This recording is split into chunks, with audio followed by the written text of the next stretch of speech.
Hello friends, welcome to GS education. My name is Gita. आज हम discuss करेंगे class 6 की एनसीईआरटी की बुक ज्योग्राफी में जो है चैप्टर 5। ठीक है, पृथ्वी के प्रमुख परिमंडल। इससे पहले ऑलरेडी हम जो है 4 चैप्टर कर चुके हैं। अगर आपने वीडियोज़ नहीं देखा है तो एनसीईआरटी ज्योग्राफी के नाम से प्लेलिस्ट बनी हुई है, वहाँ पे जाइए और वीडियोज़ जो है आप देखिए और अपने चैप्टर वाइज जो है नोट्स प्रिपेयर करना शुरू कर दीजिए, क्योंकि सीटेट का एग्ज़ाम ज़्यादा दूर नहीं है और आपका काम है सही से चीज़ों को पढ़ना। अगर मैं यहाँ पे मेहनत कर रही हूँ तो मैं उम्मीद कर सकती हूँ कि आप लोगों को जो है चीज़ें बहुत ही पॉइंट्स में मिल रही हैं, तो आप अच्छे से उसको नोट डाउन कीजिए और अपने इस बार का जो सीटेट का एग्ज़ाम है वो निकाल लीजिए। बाकी आपकी मर्ज़ी है, आप जितना सीरियस रहेंगे उसी हिसाब से आपके मार्क्स आएंगे।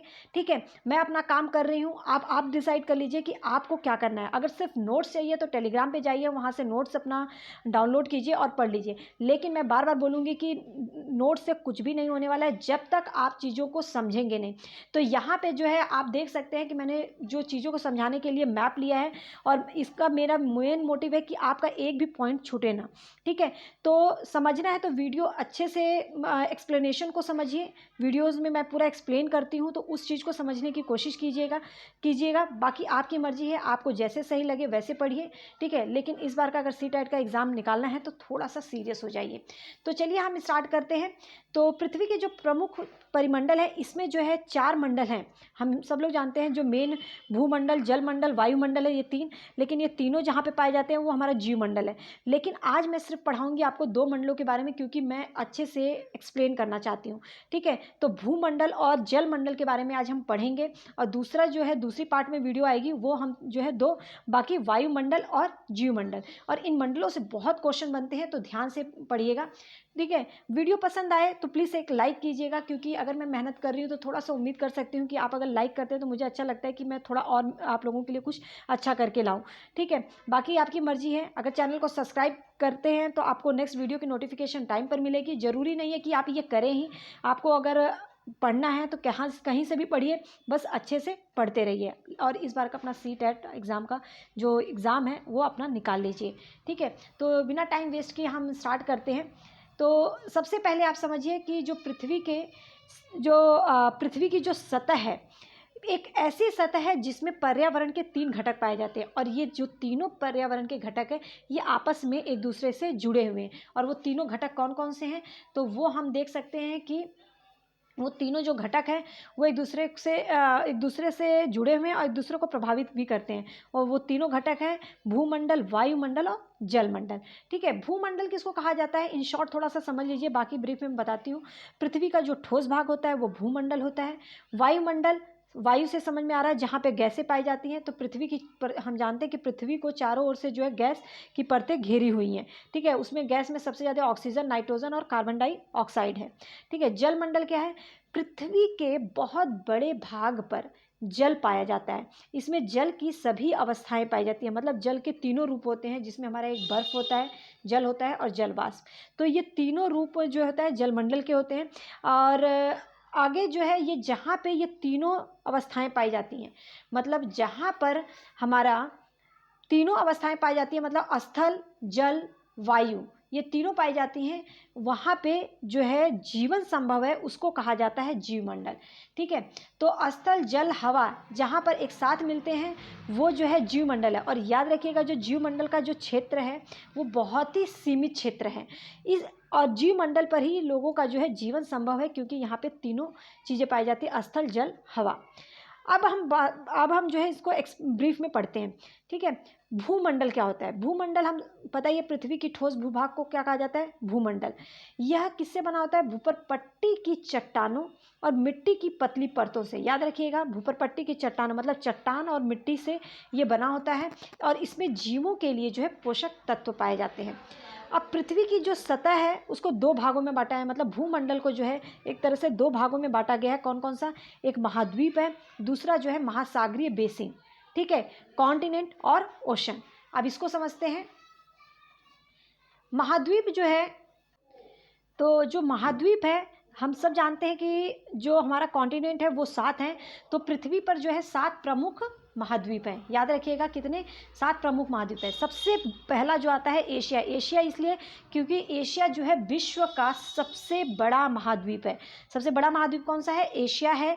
और यह पृथ्वी के कुल क्षेत्रफल के 1/3 भाग में फैला हुआ है। मतलब इसका क्षेत्रफल इतना है कि अगर देखा जाए तो पृथ्वी के जितना क्षेत्रफल है उसके कुल क्षेत्रफल का 1/3 भाग केवल जो है किसका है? एशिया का। यह महाद्वीप जो है पूरी तरह से पूर्वी गोलार्ध में है और कर्क रेखा जो है इस महाद्वीप से होकर गुजरती है। याद रखिएगा एशिया महाद्वीप से कौन सी रेखा गुजरती है? तो वो गुजरती है कौन सी? कर्क रेखा। कर्क रेखा जो है एशिया महाद्वीप से होकर गुजरती है। एशिया के पश्चिम में क्या है? यूराल पर्वत। अगर आप देखेंगे तो ये एशिया है और ये हमारा नॉर्थ है, ये साउथ है, ये हमारा वेस्ट है और ये ईस्ट है। तो इसके पश्चिम में क्या है? यूराल पर्वत। और यूराल पर्वत जो है ये एशिया और यूरोप को अलग करता है। ये यूरोप है और ये एशिया। तो एशिया और यूरोप को अलग करने वाला कौन सा पर्वत है? तो यूराल पर्वत है। ठीक है। और यूरोप और एशिया का जो संयुक्त भाग है इसको इसीलिए क्या कहा जाता है? यूरेशिया। क्या कहा जाता है? तो याद रखिएगा वो हमारा क्या कहा जाता है? यूरेशिया। ठीक है। तो ये मैं यहाँ तक मान के चल रही हूँ, ये एशिया के बारे में आपको जो फैक्ट्स थे वो क्लियर हो गए होंगे। ठीक है। तिब्बत का पठार पूछे तो वो हमारा एशिया में पड़ता है और हिमालय पर्वत भी एशिया का ही भाग है। ये सब चीज़ें याद रखिएगा। आगे चलते हैं। तो जो अब हमारा आता है दूसरा जो है अफ्रीका महाद्वीप। अफ्रीका महाद्वीप के बारे में क्या बताया गया है? अफ्रीका महाद्वीप जो है विषुववृत्त या 0 डिग्री अक्षांश, ये जो है ये 0 डिग्री अक्षांश है। मतलब विषुववृत्त और 0 डिग्री अक्षांश, 0 डिग्री अक्षांश किसको कहा जाता है? विषुववृत्त का। इसका मान है, इसका मान क्या है? 0 डिग्री अक्षांश। याद रखिएगा। वैसे नॉर्मल सी बात है लेकिन मैं बार बार रिपीट कर रही हूँ तो चीज़ें आपको याद हो जाएंगी। ठीक है। इस महाद्वीप के लगभग मध्य से होकर गुजरता है। अगर देखो तो ये जो विषुववृत्त है ये इसको 2 बराबर भागों में बांट देता है। अफ्रीका का बहुत बड़ा भाग जो है उत्तरी गोलार्ध में आपको देखने को मिल रहा होगा। अफ्रीका का बहुत बड़ा भाग कहाँ पर है? ये जो है उत्तरी गोलार्ध में। अफ्रीका का बहुत बड़ा भाग कहाँ पर है? उत्तरी गोलार्ध में है। और इस महाद्वीप से 3 रेखाएं गुजरती हैं। कौन सा एक ऐसा महाद्वीप है जिनसे 3 रेखाएं गुजरती हैं? तो याद रखिएगा अफ्रीका महाद्वीप। इससे कर्क रेखा, विषुवत रेखा और मकर रेखा, 3 रेखाएं जो है इस महाद्वीप से होकर गुजरती हैं, जबकि एशिया से सिर्फ कर्क रेखा गुजरती है। ठीक है। सहारा रेगिस्तान अफ्रीका में स्थित है। अगर सहारा रेगिस्तान की बात करें तो ये देखिए ये कहाँ पर है? अफ्रीका में है और ये विश्व का सबसे गर्म रेगिस्तान है। याद रखिए विश्व का सबसे गर्म रेगिस्तान सहारा रेगिस्तान है और ये है कहाँ पर? तो ये हमारा है अफ्रीका महाद्वीप में। ठीक है। अब आ जाता है कि ये महाद्वीप जो है अफ्रीका महाद्वीप ये चारों ओर से समुद्रों और महासागरों से घिरा हुआ है। आप देखेंगे तो यहाँ पे अटलांटिक महासागर है, यहाँ पे भूमध्य महासागर है, इधर हिंद महासागर आ जाता है। ठीक है। तो ये चारों तरफ से जो है किससे? पानी से घिरा हुआ है, मतलब महासागरों से घिरा हुआ है। और विश्व की सबसे लंबी नदी जो है अफ्रीका से होकर गुजरती है। तो विश्व की सबसे लंबी नदी कौन सी है? नील नदी। नील नदी यहाँ पे आपको मैप से याद रखिएगा, नील नदी कहाँ पर है? अफ्रीका में। और यहाँ से जो है ये विश्व की सबसे लंबी नदी है और ये अफ्रीका महाद्वीप में बहती है। ठीक है। अब आ जाता है पर्वत पूछे, एटलस पर्वत कहाँ पर है? अफ्रीका महाद्वीप में। ड्रेकन्सबर्ग पर्वत, ये बहुत ही इंपॉर्टेंट है जो बता रही हूँ। ड्रेकन्सबर्ग पर्वत ये भी जो है दक्षिण अफ्रीका में पड़ता है, मतलब अफ्रीका महाद्वीप में। और वैसे कहाँ पर है? दक्षिण अफ्रीका। ठीक है। अफ्रीका महाद्वीप के में ही है लेकिन दक्षिण अफ्रीका वाले भाग में। तो उम्मीद करते हैं ये चीज़ें आप लोगों को इसके बारे में फैक्ट्स जो है क्लियर हो गए होंगे। आगे चलते हैं। आगे जो है उत्तरी अमेरिका। उत्तरी अमेरिका की बात करें तो तीसरा सबसे बड़ा महाद्वीप है। ये क्या है? तीसरा सबसे बड़ा महाद्वीप। उत्तरी अमेरिका विश्व का तीसरा सबसे बड़ा महाद्वीप है। और आप यहाँ पे देख सकते हैं ये हमारा कौन सा महाद्वीप है? ये उत्तरी अमेरिका है। और अगर पूछा जाता है कि दक्षिण अमेरिका के एक संक्रिय स्थल पनामा स्थल संधि से ये जुड़ा है, ये देखो दक्षिण अमेरिका है और ये उत्तरी अमेरिका है और ये दोनों ही महाद्वीप जो है एक दूसरे से जुड़े हुए हैं। और यहाँ पर जो है पनामा जल संधि पाई जाती है। तो दोनों महाद्वीप को जोड़ने वाली कौन सी स्थल संधि है? सॉरी स्थल वाले भाग से, ये जल से नहीं जुड़ता, स्थल से जुड़ता है। तो स्थल संधि इसे बोला जाता है, तो उसका नाम क्या है? पनामा स्थल संधि। यह उत्तरी एवं पश्चिमी गोलार्ध में स्थित है। कौन सा? यह जो है उत्तरी और पश्चिमी गोलार्ध, मतलब उत्तरी अमेरिका को अगर देखा जाए तो ये जो है उत्तरी और पश्चिमी गोलार्ध में इसका पड़ता है, ये उत्तर में, और इधर देखा जाए तो ये जो हमारा एरिया ये पश्चिम का हो जाता है, और इधर से देखा जाए तो ये उत्तर में हो जाता है। तो ये उत्तरी और पश्चिमी गोलार्ध में स्थित है, ये चीज़ याद रखिएगा। यह महाद्वीप 3 ओर से महासागरों से घिरा हुआ है। यहाँ पे प्रशांत महासागर है, अटलांटिक, और यहाँ पे आर्कटिक महासागर। तो ये भी चीज़ याद रखिएगा, ये क्या है, आर्कटिक महासागर, ठीक है। और ये जो है प्रशांत महासागर। तो ये महाद्वीप जो है तीनों ओर से जो है महासागरों से घिरा हुआ, उन महासागरों का नाम याद रखिएगा, आर्कटिक, अटलांटिक और प्रशांत महासागर, ठीक है। और रॉकी पर्वत और अपलेशियन पर्वत उत्तरी अमेरिका महाद्वीप है, ये आप यहाँ पे देख सकते हैं, ये याद रहेगा। मैप में अगर चीज़ें देखकर याद करेंगे तो चीज़ें याद रहेंगी। ये था उत्तरी अमेरिका के बारे में फैक्ट्स। अब हम देख लेते हैं दक्षिणी अमेरिका के बारे में। और ये जो है हमारा क्षेत्रफल की दृष्टि से देखा जाए तो ये चौथा सबसे बड़ा महाद्वीप है, मतलब चौथे नंबर पर आता है दक्षिणी अमेरिका महाद्वीप। दक्षिणी अमेरिका का अधिकांश भाग जो है दक्षिणी गोलार्ध में, जहां हमने देखा कि उत्तरी अमेरिका जो है उत्तर और पश्चिमी गोलार्ध में पड़ता है, वहीं पर दक्षिणी अमेरिका जो है ये पूरी तरह से दक्षिणी गोलार्ध में है। इसके पूर्व में, अगर पूर्व की बात करें तो अटलांटिक महासागर है, ये पूर्व वाला क्षेत्र है, और पश्चिम में देखें तो यहाँ पे जो है प्रशांत महासागर है। क्या है, प्रशांत महासागर, ठीक है, प्रशांत महासागर है। विश्व की सबसे लंबी पर्वत श्रृंखला जो है ये हमारी पाई जाती है दक्षिणी अमेरिका में, और वो क्या है, एंडीज पर्वत। एंडीज पर्वत विश्व की सबसे लंबी पर्वत श्रृंखला है, देख सकते हैं ये उत्तर से पूरा दक्षिण तक जो है फैला हुआ है, और ये सबसे लंबी पर्वत श्रृंखला है। और विश्व की सबसे बड़ी नदी कौन सी है, अमेजन। ये कहाँ पर है, तो ये भी जो है अमेजन भी कहाँ पर है, दक्षिण अमेरिका में, ठीक है। तो उम्मीद करती हूँ कि दक्षिण अमेरिका से रिलेटेड जितने भी फैक्ट्स थे वो आपको क्लियर हो गए होंगे। आगे चलते हैं। नेक्स्ट जो है हमारा क्या है, अंटार्कटिका महाद्वीप। इसके बारे में कुछ ज़्यादा बताने को नहीं है, क्योंकि ये जो है हमें पता है कि ये पूरी तरह से जो है दक्षिणी गोलार्ध में है। 5वां सबसे बड़ा महाद्वीप है, और जो कि पूरी तरह से जो है कहाँ पर है, दक्षिणी गोलार्ध में। और ये एक ऐसा महाद्वीप है जहाँ पे पूरे साल जो है बर्फ़ से ये ढका रहता है। इसका क्षेत्रफल अगर देखा जाए तो यूरोप और ऑस्ट्रेलिया का क्षेत्रफल मिला जाए उसके संयुक्त क्षेत्रफल से अधिक है, ठीक है। दक्षिणी ध्रुव इस महाद्वीप के मध्य में स्थित है। अगर दक्षिणी ध्रुव की बात करें तो इस महाद्वीप के जो है बिल्कुल मध्य में स्थित है, और यह हमेशा यहाँ पे जो है मोटी बर्फ़ की परतों से ये जो है ढका रहता है, मतलब बर्फ़ पूरा पाया जाता है, इसलिए यहाँ पे कोई रहता नहीं है। यहाँ पे बहुत से देशों के शोध केंद्र है, और भारत के भी 2 शोध केंद्र हैं, वो कौन से, मैत्री और दक्षिण गंगोत्री, ठीक है। अंटार्कटिका महाद्वीप जो है पूरी तरह से कहाँ पर है, दक्षिणी गोलार्ध में। और एक चीज़ याद रखिएगा कि ये जो है दक्षिण ध्रुव जो है इस महाद्वीप के मध्य में स्थित है, ठीक है। और इसका क्षेत्रफल किन 2 महाद्वीपों से अधिक है, यूरोप और ऑस्ट्रेलिया से। और भारत की जो शोध संस्थान है उसको याद रखना, कौन कौन सा है, दक्षिण गंगोत्री और मैत्री। नेक्स्ट हम देखते हैं यूरोप महाद्वीप। और यूरोप महाद्वीप के बारे में अगर बात करें तो यूरोप महाद्वीप एशिया के पश्चिम में है, ये एशिया है, एशिया के पश्चिम में क्या है, यूरोप महाद्वीप। और आर्कटिक वृत्त जो है इस महाद्वीप से होकर गुजरती है। इस महाद्वीप से कौन सा वृत्त गुजरता है, तो वो याद रखिएगा, आर्कटिक वृत्त जो है इस महाद्वीप से होकर गुजरता है। और ये जो महाद्वीप है 3 तरफ से जल से घिरा हुआ है। आर्कटिक, यहाँ पे आप देख सकते हैं तो अटलांटिक है, ये क्या है, अटलांटिक, और यहाँ पे जो है भूमध्य सागर। तो 3 ओर से जो है ये किससे घिरा हुआ है, तो ये 3 ओर से जो है जल से घिरा हुआ है, ठीक है। अब बात करते हैं ऑस्ट्रेलिया की। ऑस्ट्रेलिया है, ऑस्ट्रेलिया विश्व का सबसे छोटा महाद्वीप है, ठीक है। ये पूरी तरह से ये जो ऑस्ट्रेलिया महाद्वीप है दक्षिणी गोलार्ध में है, और चारों तरफ से महासागरों और समुद्रों से घिरा हुआ है। केवल ऑस्ट्रेलिया महाद्वीप है जिसके चारों तरफ जो है क्या है, समुद्र और महासागर है। कहने को तो हमारा दक्षिण अफ्रीका जो है वो भी है, लेकिन अगर देखा जाए तो ऑस्ट्रेलिया जो है इसके भी चारों तरफ महासागर और समुद्रों से घिरा हुआ है, इसीलिए इसे द्वीपीय महाद्वीप कहा जाता है, ठीक है। तो ये यूरोप और ऑस्ट्रेलिया के बारे में फैक्ट्स थे, और उम्मीद करती हूँ कि चीज़ें ये आप लोगों को अच्छे से क्लियर हो गई होंगी। और यूरोप के बारे में एक चीज़ याद रखिएगा, अगर पूछे कि आल्प्स पर्वत कहाँ पर है, तो वो हमारा है यूरोप में, ठीक है। नेक्स्ट देखते हैं। नेक्स्ट हमारा है जलमंडल, और जलमंडल से रिलेटेड जो है चीज़ें को जान लीजिए। एक मिनट, हाँ, जो जल मंडल है, हम सब लोगों को पता है कि पृथ्वी पर सबसे बड़े भाग में जो है जल पाया जाता है, लेकिन फिर भी यहाँ पे जो जल पाया जाता है वो पीने योग्य नहीं है, मतलब पीने वाला जो जल है वो बहुत ही कम है। तो उसी को हम देखते हैं।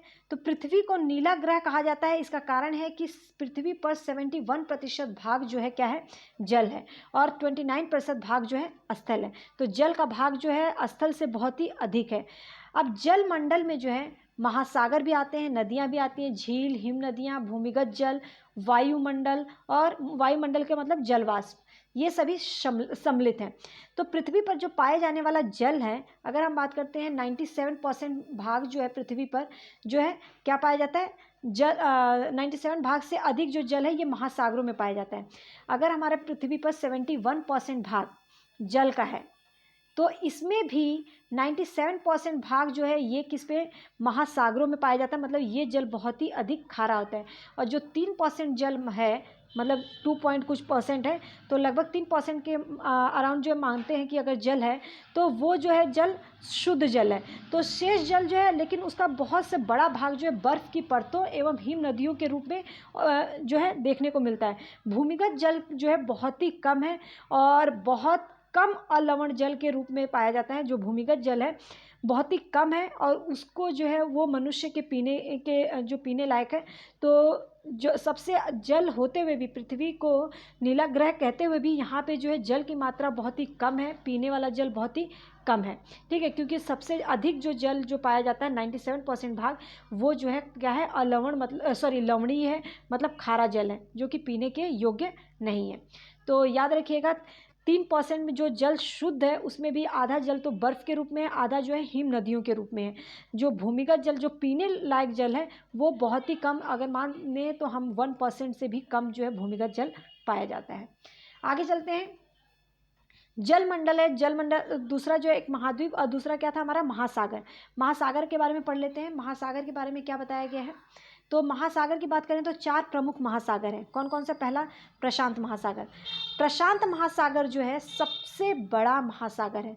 विश्व का सबसे बड़ा महासागर कौन सा है, प्रशांत महासागर। यह पृथ्वी के 1/3 भाग पर जो है क्या है, फैला हुआ है प्रशांत महासागर। पृथ्वी का सबसे गहरा भाग जो है मैरियाना गर्त, ये याद रखिएगा, मैरियाना गर्त जो है पृथ्वी का सबसे गहरा भाग है, और ये जो है कहाँ पाया जाता है, प्रशांत महासागर में ही स्थित है। प्रशांत महासागर जो है एक पूरा वृत्ताकार है, ये इसका शेप याद रखिएगा, और यहाँ एशिया, ऑस्ट्रेलिया, उत्तरी एवं दक्षिणी अमेरिका इसके चारों ओर स्थित है। मतलब कौन कौन सा, एशिया, ऑस्ट्रेलिया, उत्तरी और दक्षिणी अमेरिका जो है इसके चारों ओर स्थित है। एक बार मैप में देख लीजिएगा, क्योंकि मैप से आपको चीज़ें याद रहेंगी। अगर हम बात करें, देखिए ये प्रशांत महासागर है,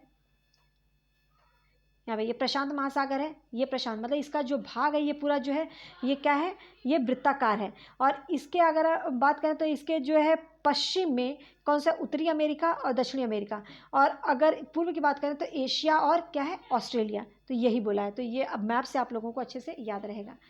आगे चलते हैं। आगे देखते हैं अटलांटिक महासागर। अगर आप अटलांटिक महासागर की बात करें तो इसको एक बार इधर देखिएगा। अटलांटिक महासागर हमारा ये है, अटलांटिक महासागर। तो अटलांटिक महासागर, इसका शेप देख ही रहे हैं क्या है, एस। अगर बोले अटलांटिक महासागर के पश्चिम में, तो आपका जो है पश्चिम में ये उत्तरी और दक्षिणी अमेरिका है, और इसके पूर्व में जो है अफ्रीका है, यूरोप है। ठीक है, ये याद रखिएगा। आगे चलते हैं, मैं इसके फैक्ट्स बता देती हूँ। जो अटलांटिक महासागर है विश्व का दूसरा सबसे बड़ा महासागर है। इसका शेप बता दिया, एस अक्षर का है। इसके पश्चिमी किनारे पर उत्तरी अमेरिका और दक्षिणी अमेरिका है, पूर्वी किनारे पर यूरोप और अफ्रीका है। ये हमने देख लिया। अटलांटिक महासागर की तट रेखा बहुत ही दंतुरित है, बहुत व्यस्त है। यहाँ पर व्यापार के व्यापार की वजह से जो है ये व्यस्त रहता है।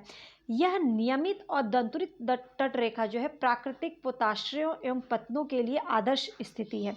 व्यापार की दृष्टि से ये सबसे व्यस्त महासागर कौन सा है, अटलांटिक महासागर। ठीक है, आगे चलते हैं। नेक्स्ट जो है हिंद महासागर। तो जो हिंद महासागर है, हिंद महासागर एक ऐसा महासागर है जिसमें, एक मिनट, हिंद महासागर है एक ऐसा महासागर है जिसमें नाम किसी देश के नाम पर पड़ा है, मतलब इसका नाम जो है भारत के नाम पर रखा गया है। तो ये इकलौता महासागर है जिसका नाम जो है किसी देश के नाम पर है, मतलब इसका भारत के नाम पर है। तो ये एक ऐसा महासागर है और इसका शेप कैसा है, त्रिभुजाकार। और हिंद महासागर जो है, एक मिनट, जो है ये पूरा जो है कहाँ पर है, दक्षिणी गोलार्ध में है, ये दक्षिण के साइड है, दक्षिणी गोलार्ध में। ठीक है, आगे देखते हैं। आगे हम पढ़ेंगे अंटार्कटिका के, आर्कटिक महासागर के बारे में, जो कि बहुत ही इंपॉर्टेंट है। आर्कटिक महासागर के बारे में, एक मिनट, हाँ, आर्कटिक महासागर जो है, आर्कटिक महासागर उत्तरी ध्रुव वृत्त में स्थित है। अभी मैं दिखाती हूँ इसके मैप में। उत्तरी ध्रुव के चारों ओर जो है ये फैला हुआ है। अगर उत्तरी ध्रुव की तरफ जाएं तो वहाँ पे आर्कटिक महासागर है और ये चारों ओर, उत्तरी ध्रुव के चारों ओर फैला हुआ है। यह प्रशांत महासागर से जो है, आर्कटिक महासागर प्रशांत महासागर से भी छिछले वाले एक संकरे भाग से जुड़ा हुआ है, जिसका नाम है बेरिंग जल संधि। मतलब आर्कटिक महासागर और प्रशांत महासागर को जो जोड़ता है वो कौन सी जल संधि है, बेरिंग जल संधि है। और यह उत्तरी अमेरिका के उत्तरी तटों और यूरेशिया से घिरा हुआ है। कौन सा, आर्कटिक महासागर। अब इसको यहाँ पे देख लीजिए, समझ में आ जाएगा आपको। ये है हमारा आर्कटिक महासागर, आर्कटिक महासागर। और ये देख सकते हैं उत्तरी ध्रुव के चारों तरफ जो है ये फैला हुआ है। और ये जो है प्रशांत महासागर यहाँ से आ रहा है इधर से, और ये छिछले जो जिससे जुड़ा हुआ है इसे बोलते हैं बेरिंग जल संधि। ठीक है, तो बेरिंग जल संधि जो है उत्तरी अमेरिका और एशिया को भी जोड़ती है, ये चीज़ याद रखिएगा। तो ये था हमारा आज का जो है चैप्टर 5 परिमंडल के बारे में। इसका सेकेंड पार्ट जो है मैं नेक्स्ट मतलब कल करवाऊँगी। तो उसके लिए जो है देख लीजिएगा कि उसके अंदर क्या है, क्योंकि उससे वायुमंडल से बहुत सारे इंपॉर्टेंट क्वेश्चंस बनते हैं। तो इसको आप जब तक पढ़िए, और इसके नोट्स जो है मैं पीडीएफ जो है इसका मैं टेलीग्राम पे शेयर कर दूंगी, वहाँ से आप लोग डाउनलोड कर लीजिएगा। ठीक है, अगर कोई क्वेरी है तो कमेंट सेक्शन में पूछिएगा। वीडियो पसंद आए तो प्लीज़ हिट लाइक बटन और अपने वैल्यूएबल कमेंट ज़रूर दीजिएगा, ताकि मुझे पता चले कि आप लोग को समझ में आ रहा है या नहीं। All the best.